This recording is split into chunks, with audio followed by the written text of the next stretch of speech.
is launch day, and how exciting is this? I am Nick. I am the founder of Guiding Brilliant Writers, and welcome to the person behind the pen.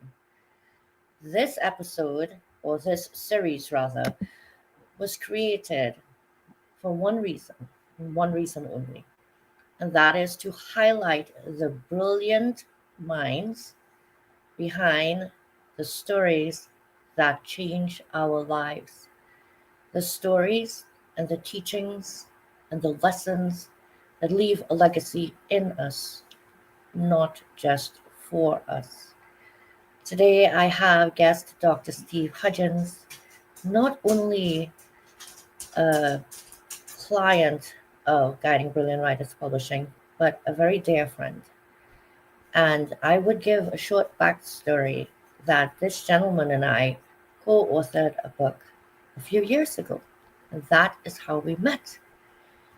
A few years later, he realized that I started a publishing company. And since then, we have been chatting nonstop about books. So much so that he's publishing his books with me. Now, how wonderful is that? We've had some truly amazing conversations before the onset of our working relationship and throughout this working relationship. Many times, in fact, these conversations start off as a moment to do with a launch and veers into something very different 30 minutes in, 45 minutes, an hour in. It is quite a thing when you have the opportunity to speak with someone that has the vast lived experience that this gentleman has in more than just fatherhood, stepfatherhood, divorce, being a veteran, having served this nation on just now what is past the 250th anniversary. His father served as well. And I'm very excited to have this conversation with him today because where you've been following the content and much of the direction I have been sharing with the Family Mask, we're going to pivot a bit because this book is honestly it's genre breaking. There is no one genre to put this book into. It is impossible. This is a book that gives you a bit of everything. Yes, humor as well. You would find that Dr. Hudgins has a very quick wit about him and a very dry sense of humor, which I appreciate because I've been told I have the same, apparently. But before we bring him up, I want to say hello to Stephen Eng, my neighbor out there in Long Island. I don't know, but it's been pretty rainy here out on the east end the last couple of days. But it's been a nice respite from the scorching 100-degree weather. And Merrill Cass, my neighbor, just a little further away in New Jersey. So I'd love to know how things are over on the Jersey Shore, my friend. Do let me know. And Lynn Halbrooks, thank you so much for tuning in from North Central Texas. Lynn has been a guest on The Person Behind the Pen as well, and is an avid follower of Dr. Hudgins' work. All right, folks, we are going to get started. But before I bring Dr. Hudgins up, I'm going to bring up a very, very special person to me. She won't be on camera, and she's going to look just the way I look, sort of. You all know her. Leslie Flowers is my 30-year gold standard line editor. She is also a very good friend. And she was the line editor for the part 2 in this series, Piece by Piece, My Blended Experience of the Mosaic Family as well. So she has a great deal to share in terms of the flow, in terms of the connectivity of Dr. Hudgins' previously researched data, which backs the validity of the Mosaic Family Theory and how it now moves in to the Mosaic part of the family to what now that we have acknowledged the necessity for a mosaic and not a blending, rather a respect of each other's edges, the edges that were formed under the pressures of life from childhood to adulthood and through all the relationships that we have established, passed through, and the new ones we are now in. Now that that respect is there, now that witnessing is there, how do we take it a bit further, a bit deeper? Are we now ready to see ourselves and each other as what we once were, what we have become, and what perhaps we used then to help protect the identities with which we were born, to help develop the identities that we are stepping into today without that fear of criticism and judgment, which in itself can shape our identities. So, how do we now see ourselves beyond that mask? And what I love about his work is this reframe on the word mask. Just as the reframe on the word blended, he is taking things that we are living with in the world every moment of every day. And he is flipping the negative connotations with this. Because truly, if we want to heal, how can we start from a place of blame, of self blame? How can we forgive others and help them on their healing journey if the way we are seeing them is in a manner to place blame? Okay, so I'm getting carried away. As you can tell, I'm excited about the book because I have read it. Because again, with its work, I have absorbed it and incorporated it into my life, my daily living, my family struggles, because we all have them. So with that, please allow me to bring to the stage, you thought Dr. Steve, not just yet, hang on to your pants. We're gonna bring Leslie up. Leslie, hello, my friend. I know you're there and you can bring yourself up. Well, hello. Hello, hello, hello. How are you and how is everyone? Well, I'm great, but what a gorgeous picture. And how did you do that? Because I'm pretty sure that you were looking like me, like this, I not was. that long ago. It's magic. It's magic, Nicole. It's magic. Okay. I could use a little magic in my life. I don't know about anybody else. Oh, yes. And that just makes me think about how important it is that we revisit that imagination we had in childhood, right? Oftentimes we put ourselves in different roles, in different positions, in different environments, and we act out in our minds. But then, for how many of us have those actually become a reality when we step into a life that is beyond our immediate surrounding, because our families are now extended for various reasons? Um, when I think of masks, I think of dressing up in a fun way, right? Um, Halloween. Well, maybe Halloween is not meant to be such a fun way because it's a little bit of a scary way, but masquerade balls and things like that. And what is it that we are truly trying to hide?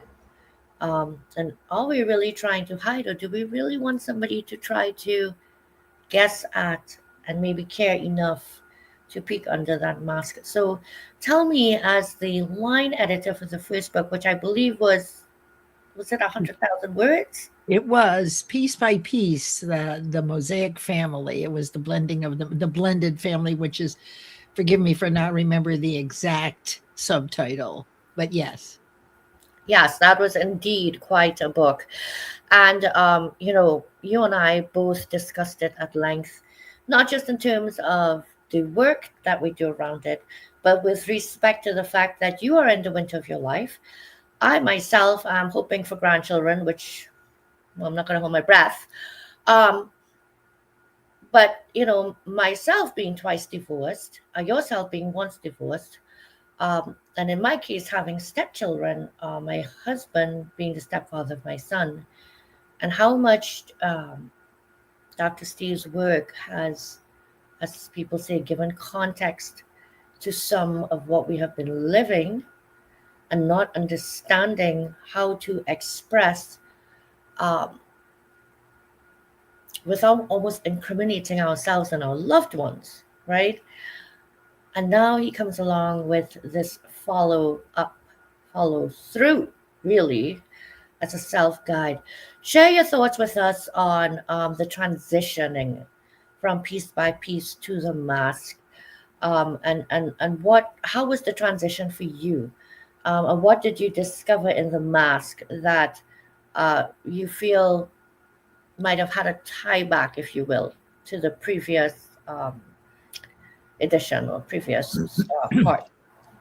Okay, sure. Well, they flow together perfectly. Now he has added, Dr. Hudgins has added uh, a book to the front end of his collection, which I have admit I have not read. But both piece by piece from last year and this one, The Family Mask, which was 65,000 words, right, flow perfectly. So the piece by piece, the Mosaic Family discusses the overview and the challenges of people who've been divorced with kids, and then they get divorced again, and then they get divorced again. So first it was a single excuse me, a single family unit, which is very often what I grew up with. And then we had a divorce and the coming together, and that is the blended family. But as you know, with the divorce rate being 50% for new marriages and 75% for second or third marriages, it stands to reason that you're going to have numerous children, many grandparents, right? Lots of dynamics that are challenging. And so that first book explains that those challenges with lots of examples, right? Very orderly fashion.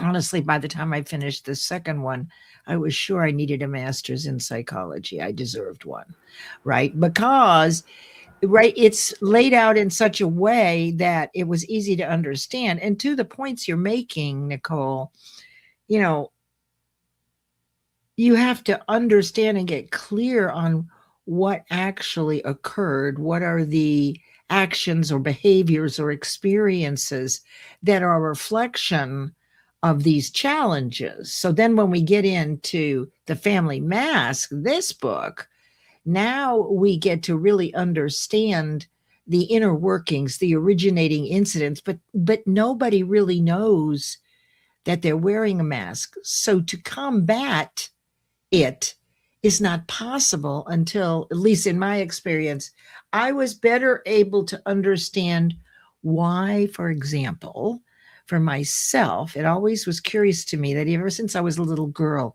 I'm really good at doing things and I will complete. But if it gets to be too much, or if I'm confronted beyond a certain point, whatever that is as a child, I literally run away, literally leave. So I've done that all my life. Well, it affects when you realize you've been doing that. I got curious about, well, why am I doing that? The first book explains that. Mm-hmm. Right. Okay. So, but this book explains the evolution of the different masks that we wear without knowing, things that we actually are born into that evolve, like on a grassroots or a very natural effort. Nobody is really aware of what's going on. Exactly. Um, right. They don't understand. And those patterns, those behaviors, those ways of being that protect us as children, their ways of behaving to relieve anxiety, to avoid difficult situations, we turn into another kind of person who either keeps the peace or disappears. Right, like, there are 5 different masks. So the second book, and Dr. Steve was on my show Monday, where we went into the 5 different masks.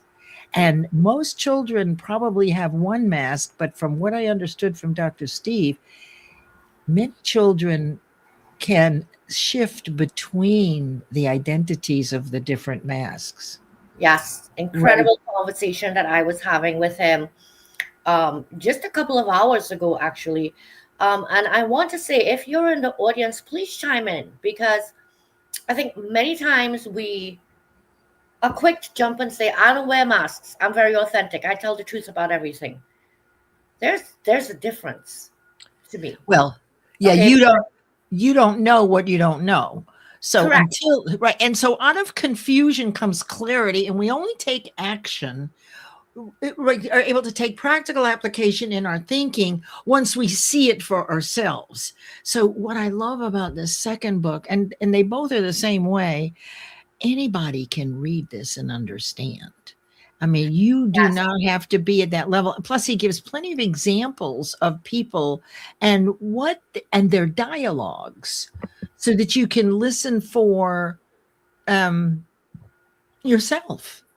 And that's how I determined that, in the first book, that I run away from things. Well, it's not good because I've recently run away. I just disappear. Yes. That's Yes. And that's I what I think do. Go ahead. that's the thing. So I saw myself in the various masks at different points in my childhood. Um, as I faced and confronted certain things, and as my identity itself were developing beneath that mask, right, as an individual. And here we are completely discussing his work. It is utterly,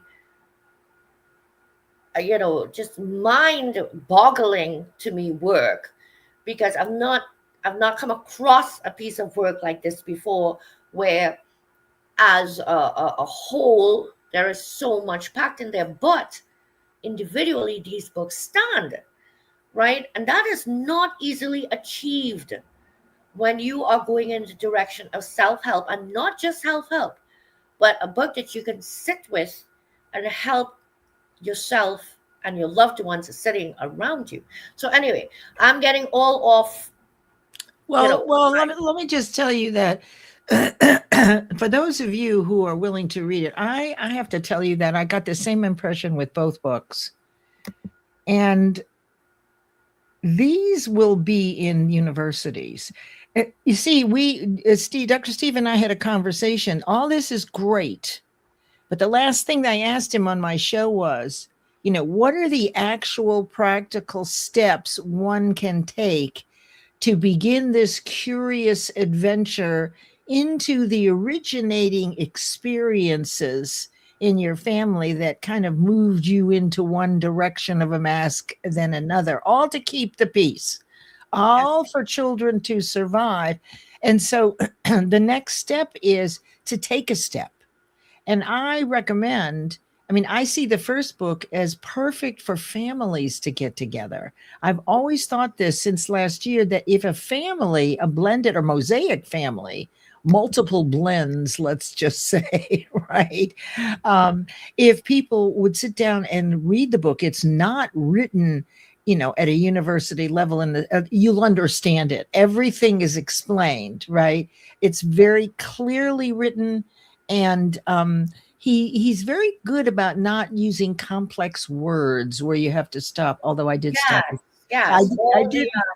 Right. medical and psychological jargon that sometimes gets you, thrown a kilt, because while he does in fact teach students at university level, Right. he understands who his reader is, because he is his reader.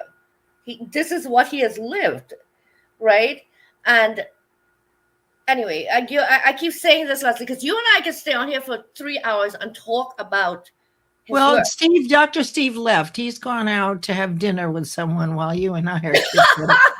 Now, what I recommend is really get this ebook today. It's only 99 cents, and Nick rarely puts it at that rate, but that's because the proceeds go to a very particular veterans organization.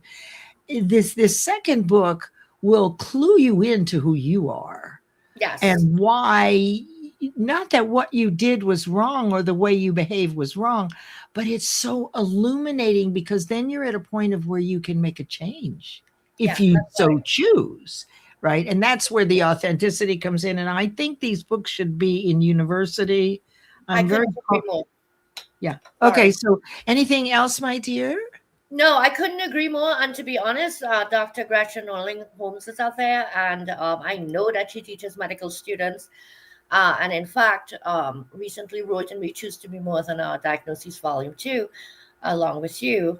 And Dr. Hudgins is the one that wrote our foreword. And this study of books is an incredible set for universities to have at their fingertips. Because anyway, we will not go into because. We'll bring Dr. Hudgins up. We'll go into the because with him. Leslie, I thank you very much for your work on his book, your work in assisting, guiding brilliant writers, in being the incredible friend that you are, Oh, thank and you. a huge shout out to our big brother Aaron Gibson, Soul Man Live out there.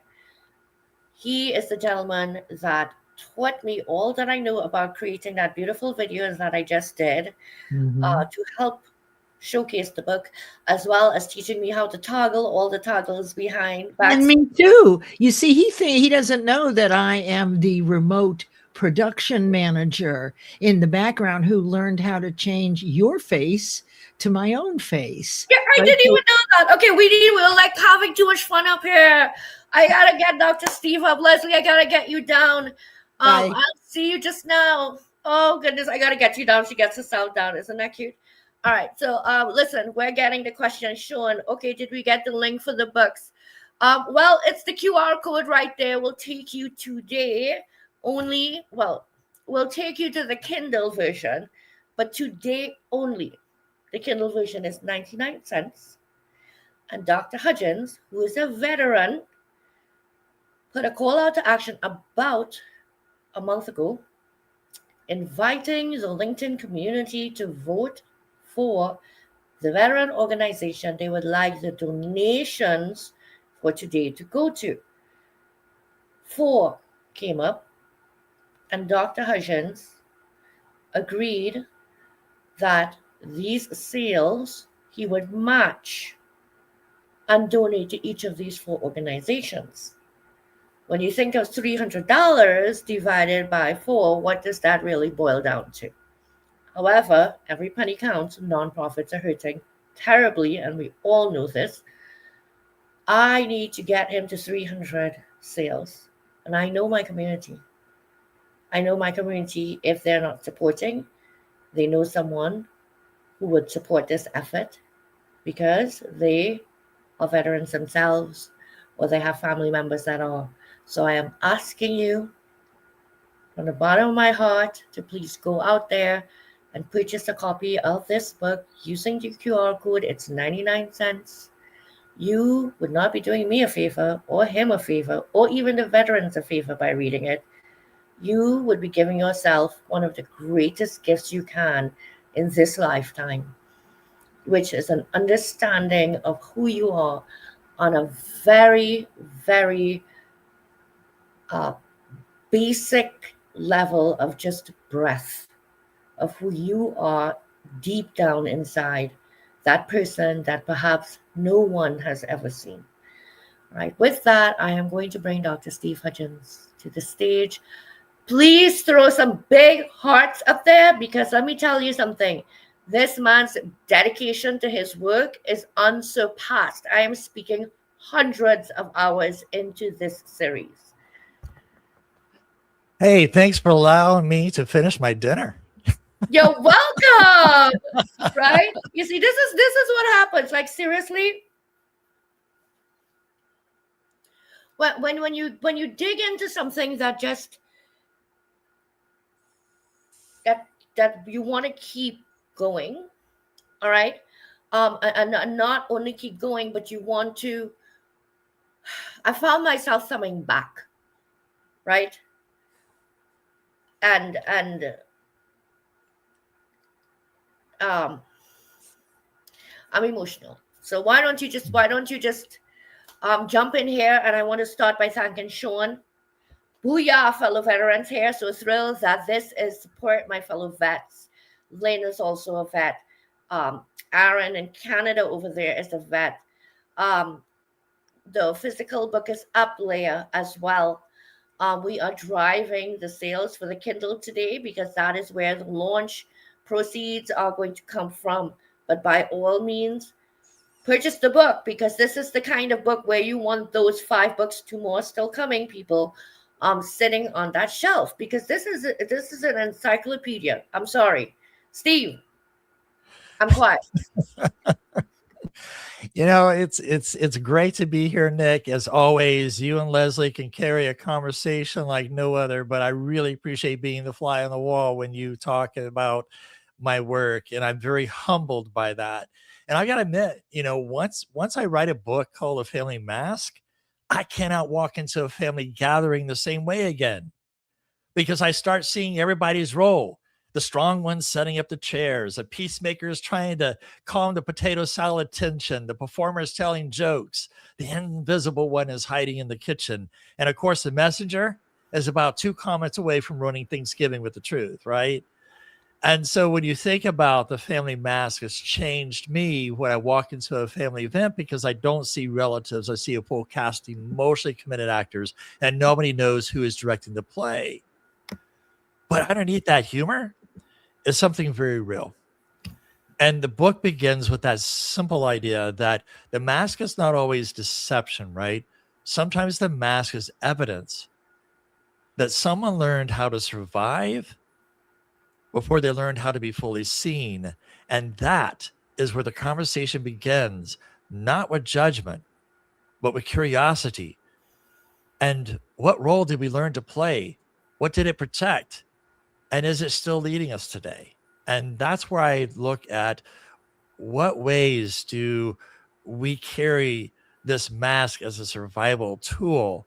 And it's difficult sometimes I don't like the term ripping it off because I think of a band-aid. We're ripping it off. It hurts, right? Or a wax. I've never had a bikini wax. Okay. I don't know what it's like. I've seen the pain of people. I don't like that term. So we're not, Oh, it's thank you for what waiting. ways. Thank you for waiting. Yeah. To say that while my cup was down. But it's what ways can we address. So as I grew up, and I talk about that in the book, along with other people, and I got permission from a variety of different couples and individuals within my sessions. I changed their names, of course. And when you think about what we have to say, I look at I was the peacemaker in the family because there was conflict, and I talk a little bit about that.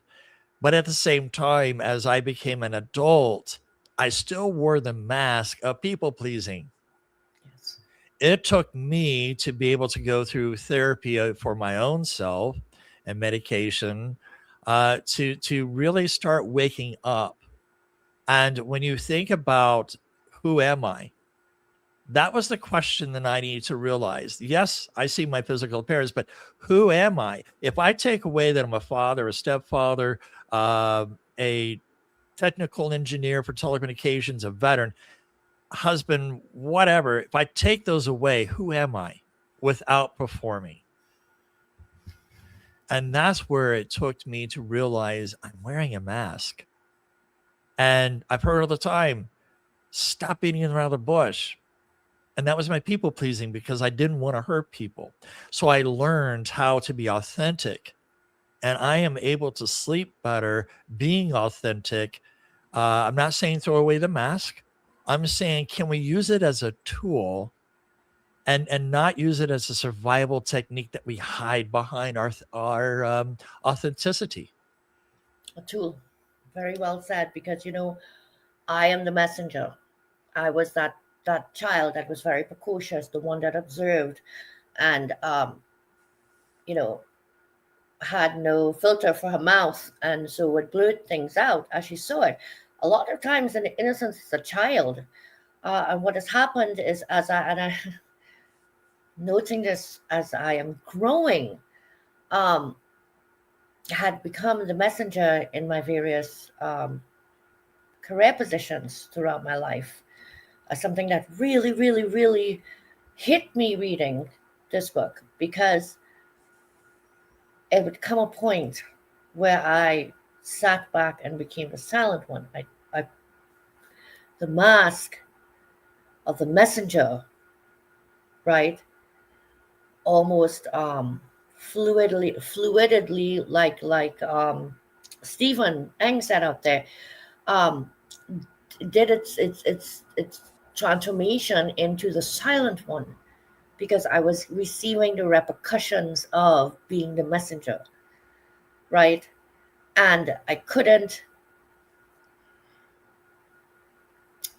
meld the identity of myself underneath to deliver what I needed to deliver as me, because I was so always forcefully the messenger. Like I don't like I understood as an adult the when is necessary, the how is necessary into delivery, but I could not do that, because that's not who I had been, as that mask for so many years. And it's a recognition and a reckoning with yourself. And it is not the type of work that a lot of people are willing to do.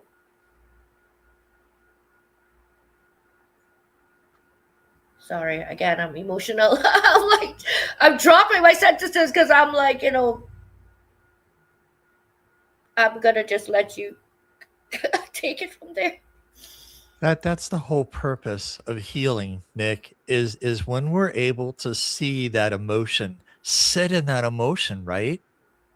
And it's about it's not to me, shame or guilt happens when truth reveals itself. It's what do we do with the truth that makes the difference to guilt and shame. And we don't know what we don't know. But if we could sit in the emotion to allow ourselves to see who we really are in authenticity, it's the belief system of social media or the outsiders, so to speak, that looks in and accuses us. That's where we start listening to voices that I think that puts the mask up and we begin to hide. So when let's take your concept of the messenger. Because when a child grows up with a burden, right, they learn to scan for inconsistency. Feel responsible for truth. They can't tolerate denial, and they become intense when others minimize what happens. So that nervous system says, don't let this get buried. So as an adult, what happens to the messenger? They look courageous, direct. They become a writer. Hello, Nick. A leader, a protector, reformer, right? And they often see patterns before others do. And they hear what's underneath the words. But the unhealed messenger can also become reactive. Yep. They become reactive by over explaining. They may keep pressing after the room has stopped listening. They may confuse being right with responsible. They feel morally obligated to make people understand. And, you know, they may speak truth with too much fire because the child inside them still remembers what it felt like to be dismissed. And so that's where healing matters. The goal is not to remove the messenger. The messenger is not a bad role. In fact, the messenger can become a sacred tool. Families, churches, marriages, those systems often need messengers, but the messenger has to move from survival reaction to discern truth telling. So when you think about the survival messenger, what does it say? I have to say this because no one else will. But what does a healing messenger look like? I can tell the truth without carrying everyone's refusal to hear it. So the difference is the survival messenger speaks from urgency. The healing messenger speaks from clarity. Shit. Too many mic drop moments there. In my mind, I'm like actually trying to hold on to tidbits of what you were saying. 'Cause I feel as if you opened the dictionary, looked up Nicole Angai Galindo, the messenger, and just explained me that sense of urgency with me when I bring something to the table, that everything's on fire, Right. right? And that I would repeat myself 100 times in 100 different ways because I feel that you are not getting it. Maybe you are not receptive at this point. I've had people come back to me and say, what you said was the truth. It didn't mean that they were ready to hear what I had to say at that time. And me constantly pressing actually hurt more than it helped. Not just them, but myself, because every time it was not recognized, I felt that I was invalid. Right. And now I find myself here in this place as the founder of Guiding Brilliant Writers, spearheading these stigma breaking anthologies. And it is something that I've had to come to terms with. I cannot push what it is I am doing down people's throats. I can show them why it is I'm doing it. I can give them the evidence, but I cannot force them. And that is what I like about your work and this book. There is no forcefulness here. There is an invitation to see who you are as the player in all of this, right? Steve. You know, it's when you think about the mask, there's a difference between a mask and a tool, right? The mask controls you. That's what I'm trying to show. The mask controls you, but what does a tool do? It serves you. So the messenger, such as yourself, becomes healthy when they no longer have to burn the room down to prove there is smoke, right? They can name what's true with steadiness, humility, timing, and restraint, Yes. right? So the healed messenger still tells the truth, but they no longer bleed every time someone refuses to hear it. And that's how we become authentic. Yes. It's what ways do we stop being reactive, like trying to be a firefighter going to try to put out the fire? We're going to control that fire. Whereas we can be proactive in such a way that we become a forest firefighter that becomes proactive, trying to prevent forest fires. Even though they may happen, it's easier to manage. Who else is out there is picking up what this man is putting down? I really need to know. Steve, tell us what the different masks are and a brief description. Audience, I would like for you to listen in carefully to the masks and what they mean. And I would love for you to share in the comments, which of these do you feel that you wear or have worn or is more often donned by you? Steve, please. Yeah, I mean, we can wear a variety of different masks depending on the situations of life, right? And so when you think about the strong one, the mask, this one carries weight. It keeps moving, right? It holds that room together, and it really lets people see how much it costs. In other words, that core fear is if I fall apart, everything may fall apart. But when we heal from that, strength becomes healthier when it allows honesty, rest, and support. The second one that I talk about is the peacemaker. That's who I am. That I realized I'm just that peacemaker when it came to conflict. I managed the tension in my home. I try to calm the room down. I often sacrifice truth for temporary peace. And my core fear, if conflict rises, love or safety may disappear. And Mhm. so for me, I learned that peace becomes healthier when it involves truth. The third one is the invisible one, the one who stays quiet, stays small, avoids being burdened, and disappears emotionally before anyone can reject them. And that core fear is if I am seen, I may be criticized, rejected, or too much, right? And the healing movement is safety becomes healthier when visibility is no longer treated as danger. Wow. And the performer, The one who earns approval through success, humor, or achievement, beauty, usefulness, or just trying to be impressive. And that core fear is, if I don't perform, I may not feel valued. And the healing movement for that is worth becomes healthier when it no longer depends on an applause. And then finally, the messenger, the one who names what others avoid, tells the truth, exposes the hidden wound, and often gets blamed for disrupting the system. So that core fear, if I don't say it, the truth will be buried. In the healing movement is truth becomes healthier when it's spoken with discernment rather than carried away as a burden. So these 5 masks are not labels, okay? We tend to want to label everything. And I don't look at them as labels. They're survival roles because the strong one carries, the peacemaker calms, the invisible disappears, the performer earns approval, and the messenger tells the truth. And each mask begins as protection, but healing begins when we stop confusing protection with identity, so that the mask tells us how we survived, but it does not get to decide who we become.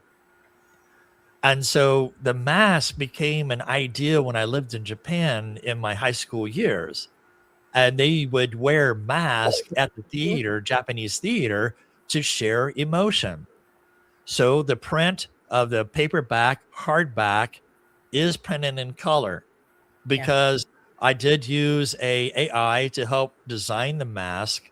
And so I want you to get a feel of, here's an idea of some of the masks that we can hide behind in our emotions. And so that's why I print it in color. Mm-hmm. Thank you for sharing that. And I see Christy actually said, I am the performer. But then later on, she said, I am the strong one for sure. And then she comes back as I am the performer. And this is where you say that sometimes you can wear more than one or wear one more than the other. And are you guys, you've got to be feeling what I'm feeling, because it is not a label. You think of labels as something bad. This is a role played from a need for protection to self-protect. Okay, and as these masks were identified, right, and how they in turn affect our identity, he backs every single one up with a very succinct explanation of what it is that you cannot forget, and then what is the healing from it. I cannot tell you how many books I have read, self-help, that tells you the concern, but does not tell you how to address it. Or tells you this is how you fix yourself, but yeah, you really don't know how it is you came to this place where you feel that you need assistance. So let me go a little deeper, if you don't mind, right? I don't know. Or do you think you can handle deeper? Do you think you can handle deeper? Because you know what? We all talk about LinkedIn Lives, the regurgitation, the same stuff, Right. da. This is deeper. This is different. Are we ready? Are we ready to actually evolve our minds and think beyond, what you are seeing him and I on the screen, but listening, absorbing, walking away with something? So I want you to think about, we wear more than one mask because life does not ask us to survive in only one way, right? And so that's why the family mask is not always one role. It became a rotation of survival. Think about that. Because when people are hurting, I became the strong one. When people were angry, I became the peacemaker. When people ignored me, I became the what? Performer. When people rejected my needs, I became the invisible one. When people deny the truth, I became the messenger. So, the question is not simply which mask am I? Here's that deeper question. Which mask comes out in which room with which people and under which fear. That's the deeper moment, right? Because the mask changes when the fear changes. Oh, So we wear more than one mask because survival is rarely simple. However, our soul learns more. The soul learns many ways to stay safe before it learns one way to be free. shoot. The soul learns many ways to be safe before it learns how to be free. I'm going to take a moment. I'm going to throw up the video that we created. Um,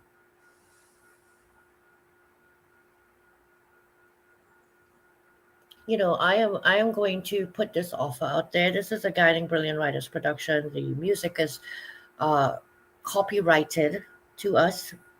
That was developed by Soul Media Productions. I'm sorry, Aaron Gibson, specifically for this, so that we do not run into copyright issues with our promotional pieces, and therefore have a hiccup in getting the message out there. I am offering every person in the audience who would like to share about what they are learning here today and want to support this, with really want to support this, the opportunity to reach out to me. I will send you that MP4 so that you can share that MP4 on your social media. This is not something that I have done before. Okay? Don't repost what I am. Take that video, run it, and put your words on it after what you have felt here today. Not heard, felt. What are you walking away with? What are you changed by what you have heard here tonight? Let me run that video for a moment, Steve. Scan that QR code, get a copy of the book, get off this show and tell someone, go and watch the replay of this show and tell me that you did not, at the end, scan that QR code and buy that book.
A big part of what I do is the promotional materials for the books that I help launch. Um,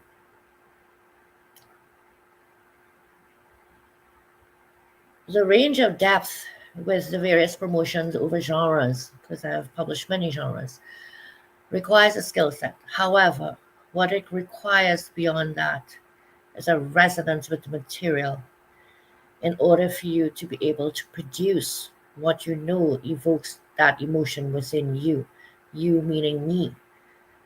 It is an emotion evoked within myself first, on identifying with the material so that I could create something like this. This is not an AI generated video. This video is created by myself. These words are there by my hand based on what I have felt reading this work. Steve, as we are wrapping up, I have 2 questions for you. One, as a veteran, and where it is you are taking this book in terms of the opportunity that you have given nonprofits to step up and fight for what they are so sadly lacking right now, right? Which is the support, and not because the public is not supporting. The public is facing hard times, right? What is your call to action for these veteran companies, veteran nonprofits, I apologize, that were nominated, right? Camaraderie Warrior, Invisible Warrior, Homes for Troops.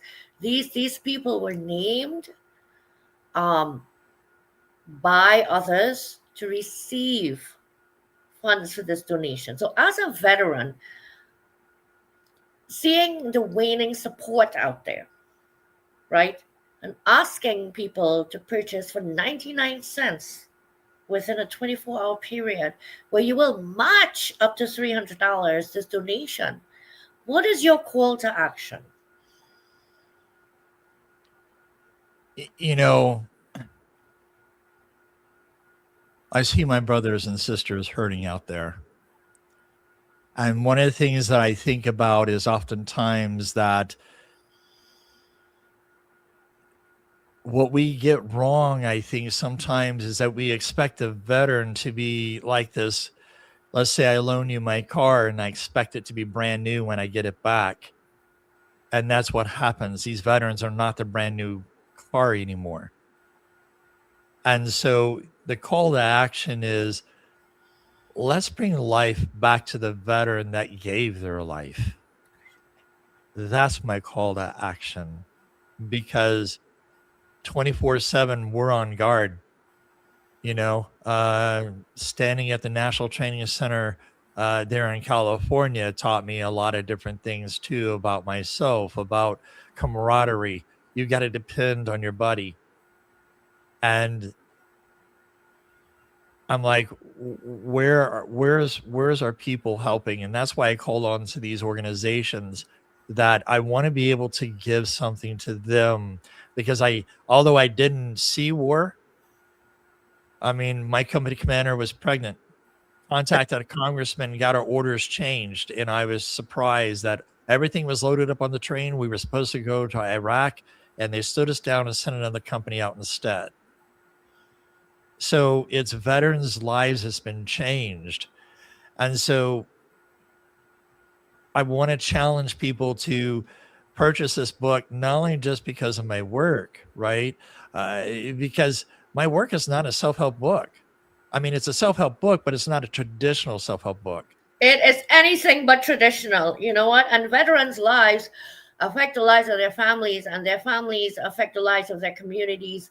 And therefore, whether or not we acknowledge it, every ripple touches another Right. ripple. Therefore, we are all in some way united, okay? Whether it's veterans of this country or veterans of any country, right? It Right. is a fight for one thing, and that is for dignity and life for human beings. I really appreciate you putting your endeavors ability on a book. Is not much. Unless you understand publishing, you will not understand this.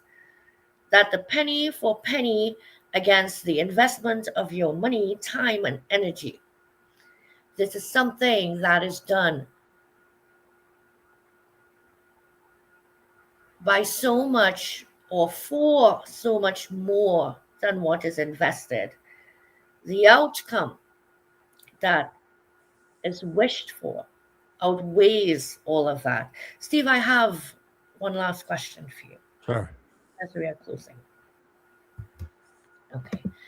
This one, I wanted some help with it because I knew how I wanted to phrase it.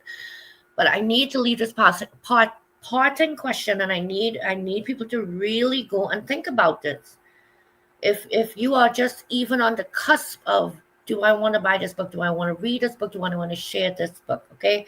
So Dr. Hudgins, if a mask was created to protect us, but we've worn it for so long that we've forgotten why we put it on, how do we know when it's time to examine whether the person underneath has grown beyond the reason the mask was needed?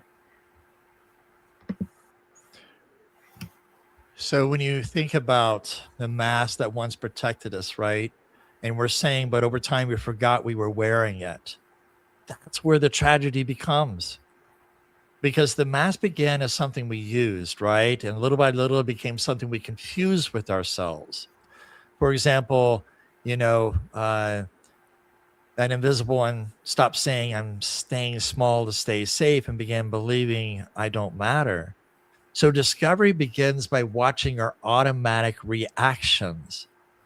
You discover the mask by asking, what do I become when I feel unsafe?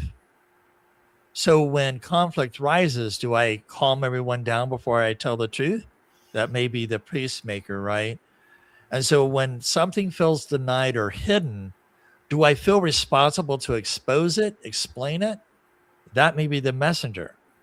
So to wrap this up, you know, most self-help books challenges your you know, behavior.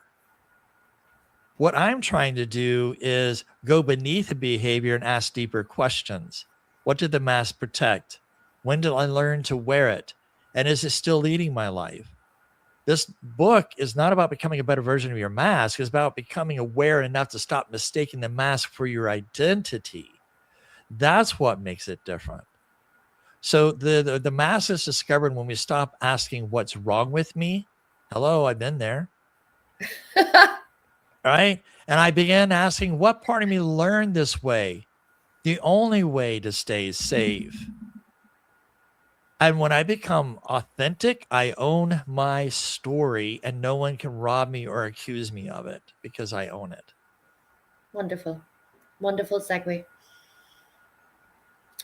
And the mask can, remind me one more time, tell us how we survive, but it cannot tell us who to become. Right. I invite everyone to walk away from this episode with acknowledging why it is you wore a mask, why you even wear it now. And for you to find your identity and let that be the guide to who you are becoming. Thank you very much for joining us on The Person Behind the Pen. Thank you for your incredible engagement out there. That shows us that you have gone down this precipice with us. Because indeed, it can feel that way. But the climb back to the top is worth it. Very much so. And with anything else, if you are willing to put in the work, you will always see the results. Please connect with Dr. Steve on Facebook, on LinkedIn. You can get to him through me. If you have questions about this book, I know that he's always willing and able. And I have a short announcement to make, and I guess I may as well make it up here with Dr. Steve. Guiding Brilliant Writers is going to be stepping in the fourth quarter of this year to opening our GBW Publishing Book Club. We have been asked several times if we would do a book club, and finally getting to that space, hence the Guiding Brilliant Writers Book Club shirt. So look out for information on that, because I do believe that one of the very first books that we will be discussing would be the Mosaic Family Series. And you want to be a part of this discussion. There are 2 more books in this series coming. So certainly, Dr. Hudgins, thank you so much for being with us. Thank you for being an incredible friend to me. My pleasure.